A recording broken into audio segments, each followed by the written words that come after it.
the John Wayne Gacy tapes, aka Criminal Minds, but IRL. Sorry, folks. I'm gonna do my best to be. This feels like a more serious topic, so I might try cracking a few jokes. I might also just be like really deathly quiet. We'll see how that goes. We'll see how that all plays out. That said, the John Wayne Gacy tapes is not the first documentary to take a look at the infamous, not famous, but infamous serial killer John Wayne Gacy. And at first, initially, so it's a 3-part documentary series. Each part's about an hour long, so it's pretty long for a documentary. But each part goes into the mind of John Wayne Gacy in a different and interesting way. Something that most documentaries haven't been able to do. You actually hear from the killer himself. You don't hear from him too much, unfortunately. I was kind of hoping that we would hear not nothing but like a lot of John Wayne Gacy. You get little sprinkles of him here and there, but I think that's just to get you behind the mindset of who this guy is. For those of you who don't know, he's one of the most infamous serial killers in in the history of the U.S. He murdered, if I'm not mistaken, 33 people, and just a monster of a man, and I mean that in the worst way possible.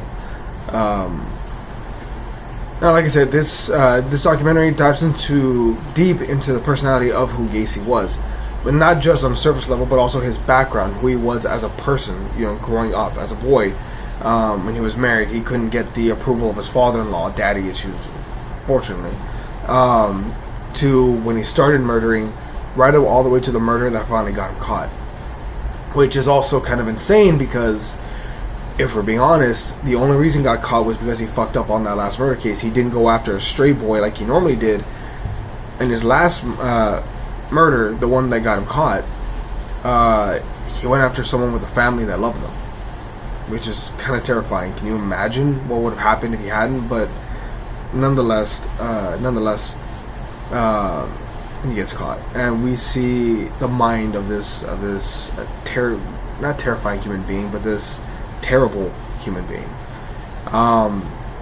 We also get some first-hand accounts from some of his survivors, some victims that managed to get away from him, and it's terrifying, or it's odd to listen to a 6-year-old man, relive an incredible trauma that he had to go through.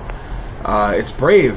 I won't take anything away from him, but just this viewing is not for the faint of heart. If you're a true crime enthusiast, this series is definitely for you. It is made for you because it takes you inside the mind of this killer. That said, though, for the more squeamish of us, I wouldn't recommend it to any of y'all. I'm a true crime fan, so this was very interesting to me, and it was also very disturbing but interesting. I could also understand how there are other people who could never watch this. And that's fair. You get a sense of the scars that this monster left behind on the investigators, on the families. This was a case that was infamous, and I'm too young to know about it. I was born in 1993. This was 13 years, before my time. I had no idea about any of this. Some of this stuff blew my mind with how common it was for kids to walk home at 2 o'clock in the morning, stuff like that. Not that that's an excuse, it's a peek into a different time of Americana. That said, I'm not going to give this documentary series a grade. It would feel a bit weird to do that. I'll recommend that people watch it. Anyone that likes true crime should watch it. Again, it's interesting, it's morbidly fascinating, you see all the details. But again, it would feel weird to give this a grade. I just recommend that you watch it, that's all. That said, that's going to end it for this episode of The Rollback. Please like and subscribe. We greatly appreciate it. And I'll catch y'all later. Oh, and we do have a podcast coming out if you do want to check that out. They come out every single Monday morning from now on. That said, I've been Eddie, and this was The Rollback. I'll see everybody. Stay safe.